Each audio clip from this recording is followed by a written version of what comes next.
मैं हूं मोहम्मद अनस सिद्दीकी। आप देख रहे हैं वॉइस ऑफ पॉलिटिक्स। मेरे साथ मौजूद हैं जाने माने समाज सेवी और भी बहुत कुछ।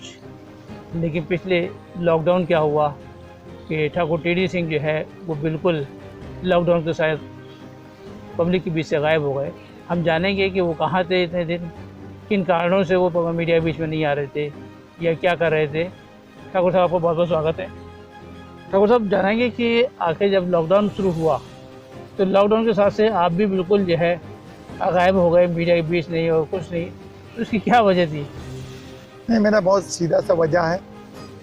मैंने उस वक़्त मीडिया पर मैं काम कर रहा था जी और मैं सोशल मीडिया के साथ जुड़ा हुआ था और मैं अपना काम हमेशा की तरह कर रहा था। उस वक़्त पालघर का कांड हुआ जी जिसमें संतों को मारा गया। उसमें पुलिस एक ऊपर में बनियान पहन के पीछे से जो है नीचे जो है पुलिस का यूनिफॉर्म पहना हुआ लोग खुलेआम उनको जो लात मार के बाहर निकाल रहा किया जा रहा था। मुझे बर्दाश्त नहीं हुआ। उस पर मैंने सवाल खड़ा किया। एक तो हमारा दुश्मनी शिवसेना के साथ सीधा सीधा हुआ, इसके साथ उस घटना में जो जिम्मेदार है कि भारत में जितना भी घटना हो रहा है आज़ादी से पहले से ही जो सीपीएम है उसके ऊपर हम आज सवाल खड़ा करेंगे। क्या है सीपीएम जो है, क्या सीपीएम को लेकर के आज भी जो है पुलिस ने बयान जारी किया है कि सब जो पूर्वी दिल्ली में दंगे हुए थे उन दंगों भड़काने में जो है इनकी बड़ी अहम भूमिका है। सीताराम येचुरी और दूसरे कई लोग हैं, जेएनयू के कई प्रोफेसर्स के नाम उसमें आ रहे हैं। क्या है यह मामला? मैं जितना तक जानकारी है मैं बहुत करीब से अलग अलग भेष में जाकर उनका अंदर घुस के दिखा, तो मैंने अपना जिम्मेदारी पूरा किया। मुझे कुछ अपने आप को कुछ बनाने के लिए कोशिश नहीं किया। मैं कोशिश किया कि देश को कैसा बचाऊं। मेरा मकसद यही रहता है हमेशा कि देश को कैसा बचाऊं। सीपीएम जो है इस देश का सबसे जिम्मेदार है। सीपीएम को इस देश से बिल्कुल बैन कर देना चाहिए, क्योंकि हम बात करते हैं संविधान का। संविधान का तमीज़ नहीं है। संविधान के अंदर कहीं भी अपने मौलिक अधिकार की आड़ में दूसरे के मौलिक अधिकार को नहीं छीन सकता। हमारा माननीय प्रधानमंत्री को कन्हैया जैसा आदमी को खड़ा करके वो बातें कराता है। कन्हैया जब कोर्ट पर जाता है तो उस वक्त कपिल सिब्बल पीछे कुत्ते की तरह दौड़ता है। मेरा बिल्कुल सीधा लैंग्वेज है। क्यों दौड़ता है? उस जनता के सामने सीधा है, आप मीडिया के सामने सीधा है। आप मीडिया इस बातों को क्यों नहीं कर रहा है? पालघर के मामला में उदय बेटा को मैं एक ही बात पूछना चाहूँगा आपके माध्यम से कि बेटा, तुम्हारा पिताजी तो मेरा अच्छा दोस्त थे, मेरा बड़ा भाई थे, किंग मेकर थे। आप किंग बनने का बीमारी कैसा चढ़ गया? और इस पर आप किस तरीका से हमारे परदेसी भाभी का पूजनीय पुजारी बन गया? आप किस तरीका से उस पर बन गया? मेरा सवालों का जवाब है तो उदय ठाकरे सामने आकर दे, नहीं तो कुर्सी छोड़ दे। मेरा सीधा चैलेंज है। हमारे ऊपर आपने जो गाड़ी से अटैक कराया है वो मैं भूल नहीं पाएगा। ठाकुर साहब, आपने कहा कि जिस तरीके से कन्हैया जाते हैं, कपिल सिब्बल जो है उनके पीछे पीछे दौड़ते हैं। हाँ, कपिल मिश्रा जो है जब आम आदमी पार्टी में थे, विधानसभा सत्र के दौरान प्रधानमंत्री पे भयंकर आरोप लगाए थे। वो सीडी भी पेश की थी जिसके अंदर कहा गया था कि एक महिला आती है, तमाम चीज़ें हैं, एक अफसर ने जो है तो तमाम चीज़ें कैद की हैं और वो सब रिकॉर्ड पे लेके आए थे।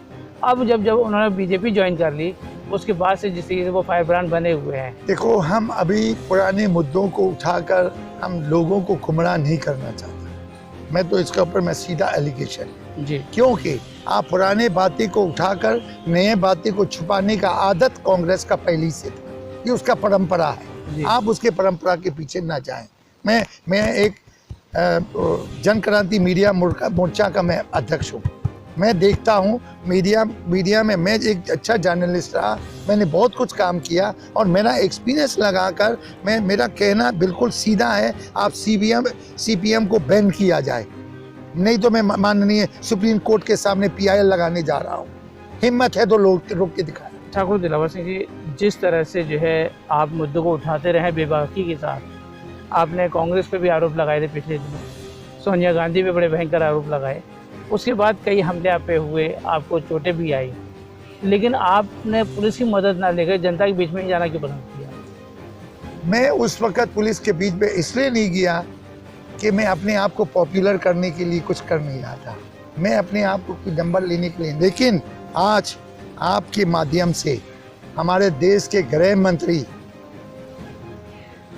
माननीय श्री अमित भाई शाह जी को मैं यहाँ से एक मान करता हूँ कि मैंने इस मामला से संबंधित, मेरा दुश्मनी बहुत है, मैं सामाजिक काम करता हूँ, सामाजिक काम करते हुए गलत लोग जो हमारे साथ दुश्मनी जुटाते हैं, पॉलिटिक्स करता हूँ, पॉलिटिक्स में जुटाते हैं। मैंने इस मामला पर जिस वक्त श्री राजनाथ सिंह जी गृह मंत्री थे, मैं उनके साथ डायरेक्ट मिला और बैठ के काफ़ी टाइम तक हम लोग का बातचीत चला और उसके बाद मैंने अपना तकलीफ बताया और लिखित रूप पर दिया। ये पेपर को मेरे पास जो है फ़ौरन उन्होंने आदेश किया डीसीपी हौसखास को, और डीसीपी हौसखास ने उस मामला को मालवीय नगर थाने में भेजा। ये मेरा लेवल मालवीय नगर थाना फैसला करेगा, ये हेड कांस्टेबल और 4 बीट ऑफिसर हमारा फैसला करेगा। हमारा ज़रूरत सुरक्षा के लिए है, सुरक्षा देने के लिए क्यों है?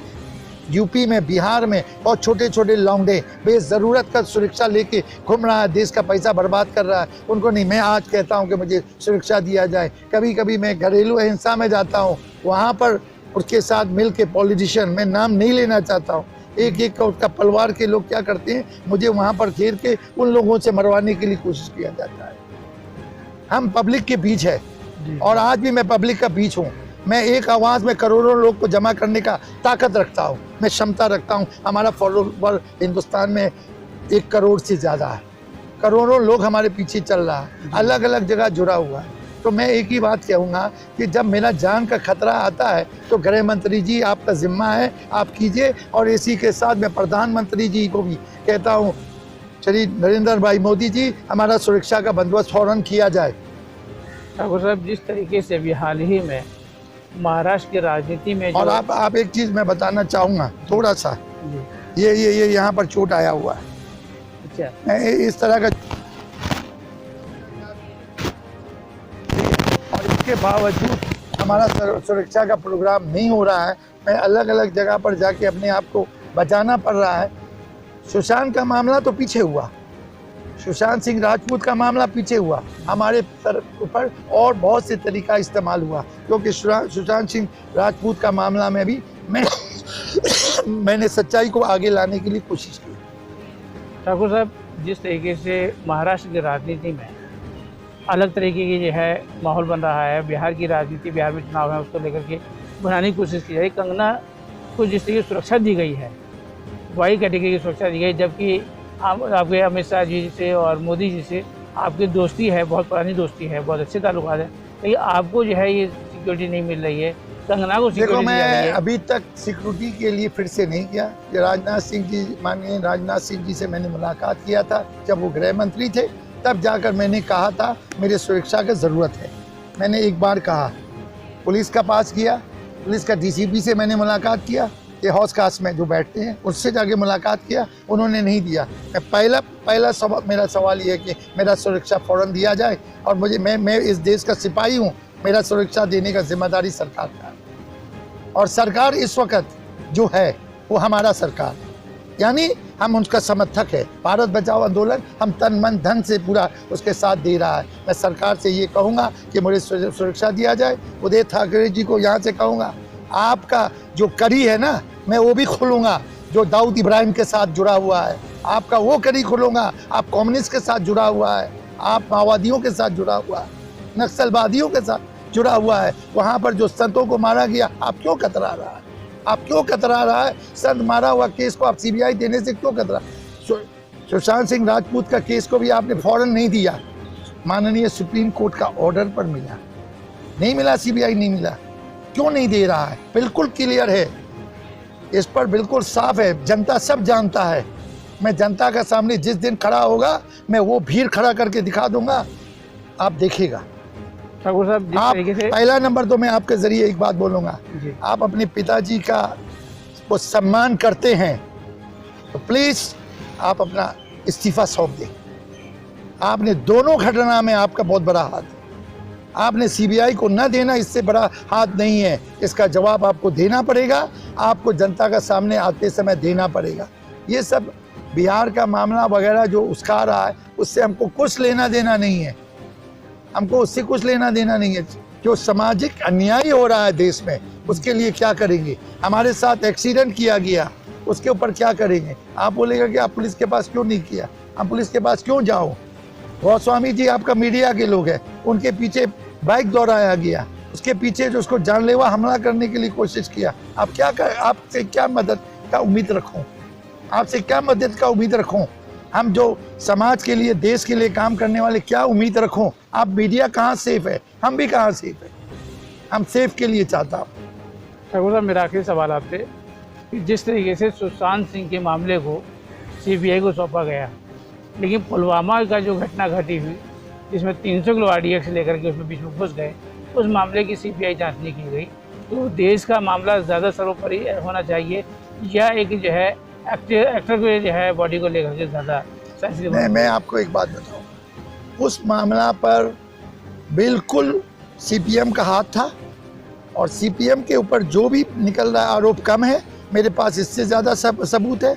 और दूसरा बात, CPM जब से तबलीग जमात को अपने हाथ में लिया, मेरा पास बहुत सबूत है। एक सबूत तो मैं पेश कर देता हूँ, यहाँ बहुत बड़ा आलिम है मदनी जी, मैं चैलेंज करता हूँ, ओवैसी को मैं डायरेक्ट चैलेंज करता हूँ कि आप आके बताएं, तबलीग का 6 बातों पर चलता है, आपको पूछे कि 4 क्या है, आपको मालूम नहीं होगा। मेरा बिल्कुल है, आप भी एक मुस्लिम है, मैं आपको सीधा बोलता हूँ, लेकिन 4 नंबर में जो घोटाला है उसको हम पहला निकालना चाहूँगा। 4 नंबर में लिखा गया इकराम मुस्लिम कि हजूर के ज़माने में, मैं ये बात तो आपके साथ ज़रूर बात करना चाहा, आपसे मिलते साथ, हजूर के ज़माने में इकराम मुस्लिम कहाँ सिखाया गया? हजूर का सुन्नत का खिलाफ है ये जो मौलाना इलियास ने 1926 में जो बनाया।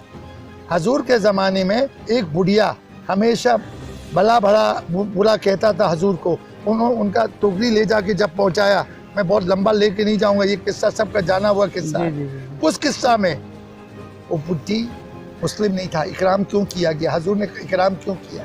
मैं वो कहानी को इतना ही से बोलना चाहूँगा, इकराम क्यों किया गया? तो इकराम आप मुस्लिम हिंदू का फ़र्क ना करके करना सिखाने वाला उम्मत मोहम्मदिया को किस तरीक़ा से यहाँ मुल्लों ने गुमराह किया।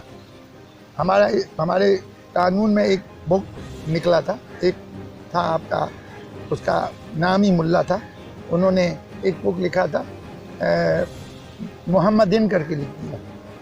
मुल्ला दीन काहे को चल रहा है? मोहम्मदीन आप पसंद नहीं करती, इसको अल्लाह दीन कहते हैं, कहने वाले क्यों मोहम्मदीन कहने से पसंद न करने वाले मुल्ला दीन किस लिए चलाया जा रहा है? तबलीग बिल्कुल मुल्ला दीन चला रहा है, तबलीग लोगों को गुमराह किया जा रहा है। तबलीग ने जो 2 नेशन आया गया, मेरा पास सबूत है पूरा कि 2 नेशन थ्योरी जो आया है, वो 2 नेशन थ्योरी जो है तबलीग में जो चलाया गया है कम्युनिस्ट द्वारा, कम्युनिस्ट का 20,000 केडर जहाँ पाकिस्तान बना है वहाँ पर भेजा गया, लाहौर और रावलपिंडी में रखा गया। ये शुरुआत था। इससे पहला 1940 का जो आपका जो इस मुस्लिम लीग का जो, उससे पहला जिन्ना क्या कर पा रहा था? जिन्ना के बारे में जब बात करते हैं, जिन्ना जिस वक्त जामे मस्जिद गया था गांधी जी के साथ, मेरा नाना ठाकुर पृथ्वीराज सिंह साथ में था। और आपको एक बात बता दूं, जिन्ना को तो एक हिंदू जितना भी तमीज़ नहीं है, उसको इस्लाम के बारे में नॉलेज नहीं है। जूता पहन के जामे मस्जिद के अंदर कोशिश किया, उस वक्त गांधी जी को मेरा नाना ने टोका कि देखो उसको रोको। को जिन्ना अपने आप को बहुत बड़ा आदमी समझ रहा था, उसको इस्लाम का तमीज़ ही नहीं है कि जामे मस्जिद के अंदर घुसते वक्त तो उसका जो अंग्रेज़ का भरा हुआ पढ़ाई के वजह से, उसका जो अंग्रेज़ी तालीम के वजह से वो इंसान। और एक चीज़, पाकिस्तान के लोगों को एक सवाल करना चाहता हूँ, आप अपने आप को इस्लाम कहकर इस्लामिक कंट्री कहते हैं, आप जारी बिना जिन्ना को, जिसको फासिक कहते हैं आप उसको क्यों कायदे आज़म बना रहा है? मुझे ज़रा सवाल ये, आज जो बैठा हुआ इमरान खान, उसको भी पूछता हूँ, वो भी फासिक है, उसका भी दाढ़ी नहीं है, उसको क्यों देश का नेता चुना जाता है? और आप बोलता है कि इस्लामिक कंट्री है, इस्लामिक लॉ पर चलता है, शरीयत पर चलता है।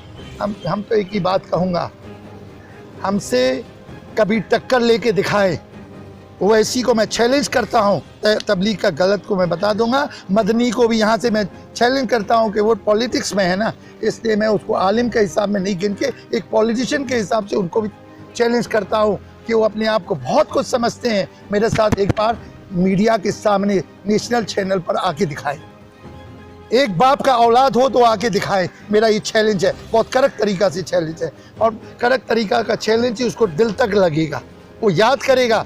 टीडी सिंह का सामने खड़ा नहीं हो पाया तो उसके बारे में हम उसको हरामी गाली दे रहा है, आप बोल दीजिए, ठीक है। और इस तरीक़ा से वहाँ का एक वकील को पाल के रखा है, वो भी बकवास कर रहा है। तो कभी बोलता है कि मुझे कुछ घंटों के लिए बंद कर दीजिए। भैया पहला बात तो ये, एक ही साथ ये भी चैलेंज करता हूँ, ओवैसी और ओवैसी का पलवार का लोग को सबको बोलो आ जाओ, एक लाठी लेके एक मैदान में हमसे टक्कर दे के दिखा दे। फिर बहुत से लोगों के साथ टक्कर लेने के लिए ओवैसी पीछे पैदा होगा। क्या ओवैसी के पास में कुछ भी इस्लाम का नॉलेज नहीं है, उसको ये मंतिक क्या है उसको पूछो, नहीं समझता होगा, जिसको लॉजिक कहा जाता है। वो लॉजिक का मैं एक्सपर्ट हूँ और मैं लॉजिक प्रोफेसर रह चुका हूँ। मेरा चैलेंज है, तुम जितना पढ़ा उतना मैं भी पढ़ा हूँ, आ जाओ मेरे सामने। और मौलाना मदनी जी को बहुत इज्जत के साथ, बहुत रिस्पेक्ट के साथ मैं दावत देता हूँ कि आप आ जाएं, आप पीछे से हमला ना कराएं। इसमें मेरे ऊपर जो जान का हमला आज हो रहा है, सुशांत का साथ तो बहुत छोटा सा खेल हुआ, ये तो बॉलीवुड के अंदर का कुछ दाऊद इब्राहिम का पाला हुआ कुत्ता लोग, पालतू लोग किया हुआ केस है। इस पालतू लोग का केस है। महाराष्ट्र को, बॉम्बे को दाऊद इब्राहिम से मुक्ति दिलाया जाए, मेरा मांग है। उसका बिजनेस ही चल रहा है। उसके साथ सुशांत सिंह राजपूत को मैं आज शहीद का दर्जा देना चाहता हूँ, क्योंकि उन्होंने अपना शहादत से इस देश में जनता को ये साबित किया कि बॉलीवुड दाऊद इब्राहिम का पास भी रहा है। और सबसे बड़ा बात है, मुझे एक अंदरूनी एक खबर है, सुशांत सिंह राजपूत ने दाऊद इब्राहिम का ऑफर को ठुकरा दिया। नहीं ठुकराता तो सुशांत सिंह राजपूत इस तरह से नहीं मरता। मेरा कहना ये है, मेरा एलिगेशन है। इससे बड़े बड़े एलिगेशन आपके सामने रख सकता है, लेकिन मुझे बात करने का मौका दिया जाए इस वक्त। क्यों हमारा ऑपोजिशन, मैं एक बात और भी कहूँगा, आप लोग का सहारा लेके मैं यूट्यूब से जो चला रहा है चैनल, और पुराना हमारे पत्रकारों का सहारा लेके चल रहा हूँ। नहीं तो आपको मैं साफ बोलूँगा, नेशनल चैनल में मैं आ जाने से वो लोग परेशानी हो जाता है। वो हमको नेशनल चैनल में देखना नहीं चाहता है। और बड़ा अफसोस के बात है कि हमारा भारतीय जनता पार्टी का सरकार होते हुए हमको नेशनल चैनल में जाने से रोक क्यों लगाया जा रहा है, इसका भी मैं जवाब चाहिए। और मेरा सुरक्षा के लिए आप क्या करेंगे, आप जिम्मेदार है। और मैं बोलता हूँ भारत सरकार इसका पूरा जिम्मेदार है। मुझे कुछ होगा तो उसका जिम्मेदारी को आप भी बंटवारा लेने के लिए जनता आपको कटकड़ी में खड़ा करेगा। ये मेरा पूरा चैलेंज है। ये पहला बार है कि मैं हमारे भारतीय जनता पार्टी का सरकार को मैंने चुनौती दिया। मैं किसी को भी चुनौती देने को करता हूँ। मैं भारत बचाओ आंदोलन का प्रमुख हूँ। मैं खुला आज़ाद देश का एक नागरिक हूँ। मैं आज़ाद देश में मैं किसी को नहीं डरता हूँ। मेरे पिताजी ने एक ही सिखाया, बेटा मरना जीना तो ऊपर वाले के हाथ है। किसी को क्यों डर के जिए, हम नहीं डरता। हम अपनी जान ज़रूर बचा रहा है। हमको घरेलू हिंसा का एक केस में मैंने जब गया तो उसको दूसरे पार्टी को उसका कर अखाड़े के कुछ लोगों को ला के मुझे घेरने के लिए कोशिश किया गया। ये एक बहाना था, लेकिन उसके पीछे सीधा जाए तो एक एमएलए और एक दिल्ली सरकार का एक मंत्री रह चुका, उनका रिश्तेदार बता के उनके लीड करने पर हमारे ऊपर हमला बोलने के लिए कोशिश किया गया। मैं तो ये परेशानी में हूँ। ये थे आप देख रहे थे बेबाक बातचीत करने के ठाकुर दिलावर सिंह जी। किस तरीके से उनकी बेबाक राय सुनी आपने, मुख्तलिफ विषय पे बात की। उन्होंने जहाँ पे दूसरी पार्टी के लोगों को घेरा, सीपीएम को घेरा, वहीं अपनी पार्टी पे भी सवाल खड़े किए हैं। सुरक्षा को लेकर सवाल खड़े किए हैं। अपनी सुरक्षा, देश की सुरक्षा, और देश की सुरक्षा में किसी व्यक्ति विशेष की बात नहीं कही है, बल्कि पूरे देश की बात कही है। तो ठाकुर दिलावर सिंह के बातचीत करने के लिए बहुत बहुत शुक्रिया।